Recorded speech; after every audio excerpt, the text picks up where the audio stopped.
ça nous pose à nous les progressistes, moi je suis communiste, on est communiste, ça nous pose un problème, mais numéro un, on y reviendra à la fin, qui est la question de la perspective politique, de la crédibilité de la perspective politique. Comment on la crée, comment on lui donne de l'élan.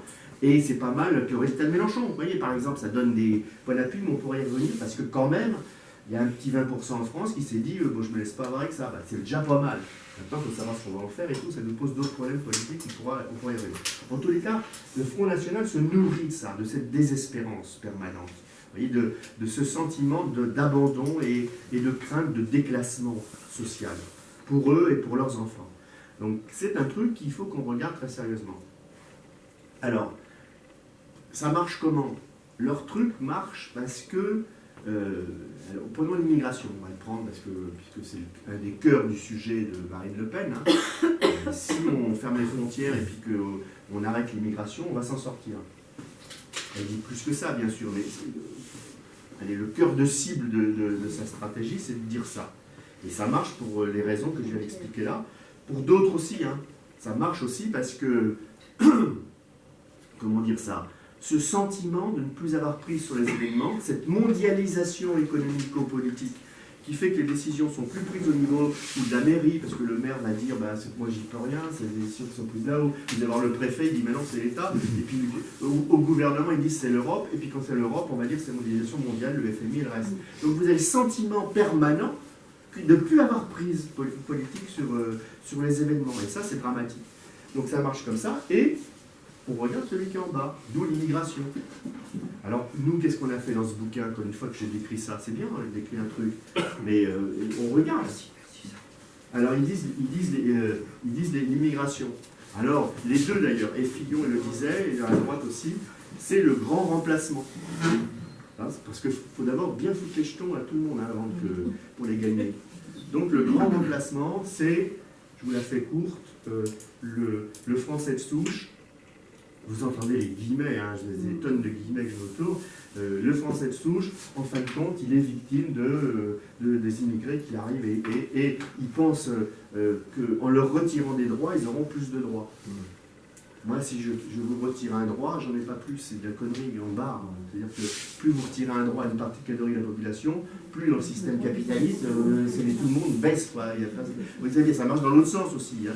Quand on gagne les 35 heures, s'ils étaient bien payés comme il faut, on gagnerait d'autres trucs aussi, et ça marche dans les deux sens. Donc, eux, c'est une ineptie. Donc, ils pensent donc comme ça. Et l'immigration. Alors, nous, ce bouquin, comme j'ai dit que c'était un outil, bah, on a regardé l'immigration, parce que quand même, je disais que dans les cafés, tout ça, on baissait un peu la tête, parce que des fois, les progressistes, on ne sait pas, alors on se la boucle un peu, pas vous, dans la salle, mais ailleurs. C'est vrai ou c'est pas vrai? Bien sûr que c'est vrai. Les blagues racistes dans les cafés, bah, on se la boucle, enfin, il y a tendance à se la boucler, toutes les enquêtes l'ont montré en tous les cas. Voilà. Donc pour hausser la tête, il faut qu'on travaille l'immigration, il faut regarder ce que c'est que l'immigration. Qu'est-ce que c'est l'immigration? Alors l'immigration, d'abord, le grand remplacement, c'est du pipeau. Parce qu'on a regardé tous les chiffres, je ne vous apprends rien, vous savez tous ces trucs-là, mais quand même. L'immigration en France, c'est 8% de la population, d'accord? Les immigrés sont 8% de la population. Donc il en reste quand même 92%, le grand remplacement, c'est pas demain. Bon, après ils nous disent, et puis dans ces 8%, il y a la moitié qui sont des pays européens. C'est juste comme ça aussi au passage. Vous voyez, de tous les pays européens qui viennent. D'accord? Puis dans l'immigration qu'il y a des 8%, il y a près d'un grand tiers qui est diplômé, qui a le bac, le niveau bac. Voilà. C'est juste pour qu'on arrache de la tête qu'il y a des mecs affamés qui vont venir tout vous bouffer. Quoi. Vous voyez? C'est quand même pas exactement ça. Ça peut y venir parce qu'avec le déluge planétaire au plan de l'écologie, demain, ça peut être... Voilà, donc il faut qu'on réfléchisse. En tous les cas, c'est pas ce qu'ils nous décrivent là. Et puis c'est pas tout, on a regardé. Ils nous disent, ça augmente tous les ans et bientôt, vraiment, on va être au bord du plus possible d'accepter l'immigration. Donc on a regardé, et là il faut regarder les études, elles sont assez complexes si on ne veut pas raconter d'histoire, parce qu'on peut raconter plein de blagues, il faut être précis si vous voulez les combattre. Donc on a regardé, il y a des universitaires de Lille qui depuis 10 ans travaillent sur le sujet, bien sûr il y a l'INSEE, bien sûr il y a les comptes de la sécurité sociale, il y a les comptes de la nation, ça c'est des chiffres sérieux. Donc qu'est-ce que c'est cette affaire? Grosso modo, arrive entre 2007 et 2012 en France 200 000 personnes nées dans un autre pays. C'est ça l'immigration. 200 000. On est 67 millions d'habitants. Donc c'est juste pour que les nombres de zéros, c'est quand même pas mal de regarder la différence, quoi. Donc, ok, 200 000. Ça, elle ne conteste pas trop. Elle oublie un autre truc, Le Pen. C'est que de l'autre côté, il y a des gens qui rentrent au pays. Dans la même période, chaque année, c'est 50 000 qui rentrent.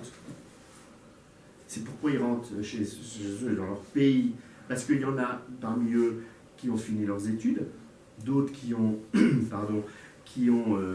de contrat de travail, d'autres qui ont envie tout simplement de retourner là où ils ont leurs habitudes et leur vie et leur famille. Point barre. Bon. Il y a 60 000 qui décèdent, parce que nous tous, on est aussi, hélas, mortels. Donc, comme toute population, voilà. 60 000, hein.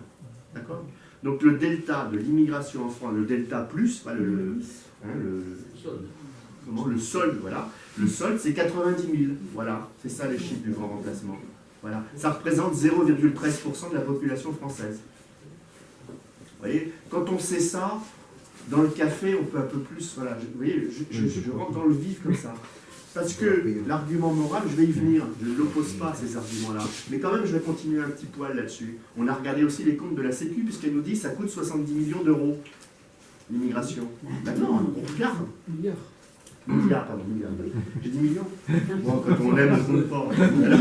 70 milliards d'euros. On regarde, on a regardé de près les comptes de la Sécu, tous ces chiffres. Donc, quand vous les regardez, ces chiffres-là, je dis tout ça, c'est pour illustrer le bouquin à quoi il sert. Hein. Vous comprenez, je ne veux pas prendre les 10 points comme ça. Mais 70 milliards. Donc on regarde. De quoi on s'aperçoit? Je vais parler mal. Je vais parler comme si j'étais Macron. Alors, vous avez du côté des recettes, puis du côté des dépenses. Voilà, d'accord?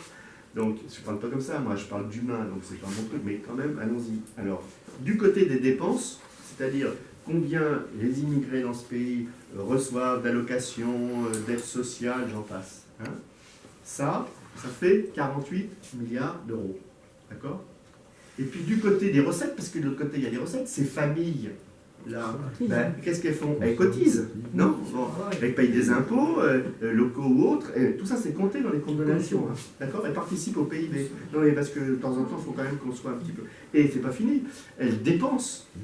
Donc la consommation familiale, elle rentre dans le PIB, un pays qui ne consomme pas, un pays qui s'écrase, quoi. Donc ils consomment. Donc là, le delta, c'est 60. Donc comme moi, vous savez compter, 60, 48, 12 milliards. C'est-à-dire, on pourrait se promener en ville avec des pancartes en disant l'immigration rapporte 12 milliards d'euros à la France. On ne va pas le faire, c'est pas comme ça qu'on compte. Mais vous voyez ce que je veux dire? Donc Le Pen, il nous raconte des histoires. Et beaucoup de gens baissent la tête parce que ça, c'est du méconnu. J'ai pris des exemples. Mais on pourrait prendre plein d'autres choses. Par exemple,